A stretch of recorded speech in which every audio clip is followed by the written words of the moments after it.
حضرت ابراہیم بن ادہم رحمۃ اللہ علیہ بصرہ کے بازار سے گزرے تو وہاں پر کچھ لوگ ان کے پاس جمع ہو گئے اور ان سے پوچھا، اے ابو اسحاق آپ کی کو نیت تھی؟ اے ابو اسحاق، رب ذوالجلال نے قرآن کریم میں فرمایا ہے، مجھے پکارو میں تمہاری دعائیں قبول کروں گا، اور ہم ایک عرصہ سے دعائیں کر رہے ہیں اور ہماری دعائیں تو قبول نہیں ہوتی۔ تو اس پر حضرت ابراہیم بن ادہم رحمۃ اللہ علیہ نے فرمایا، اس لیے کہ تمہارا دل 10 چیزوں کی وجہ سے مردہ ہو چکا ہے۔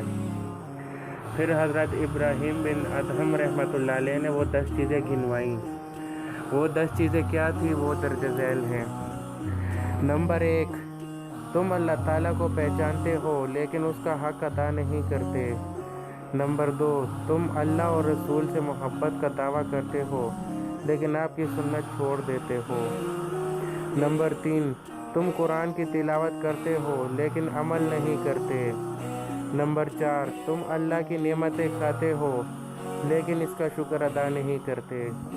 نمبر 5، تم کہتے ہو کہ شیطان تمہارا دشمن ہے لیکن پھر اس کی موافقت بھی کرتے ہو۔ نمبر 6، تم کہتے ہو کہ جنت حق ہے لیکن اس کے لیے عمل نہیں کرتے۔ نمبر 7، تم کہتے ہو کہ دوزخ حق ہے لیکن اس سے بھاگتے نہیں۔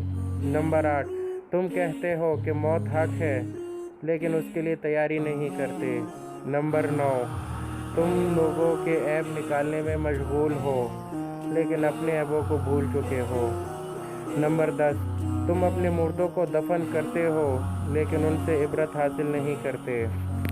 دوستو، اگر آپ لوگوں کو یہ ویڈیو اچھی لگی ہو تو آپ ہمارے چینل اردو امیزنگ ویڈیوز کو سبسکرائب کریں اور ساتھ ہی بیل کے آئیکن پہ کلک کریں تاکہ آپ کو ہر نئی آنے والی ویڈیوز کی نوٹیفیکیشن مل سکے۔ جزاک اللہ۔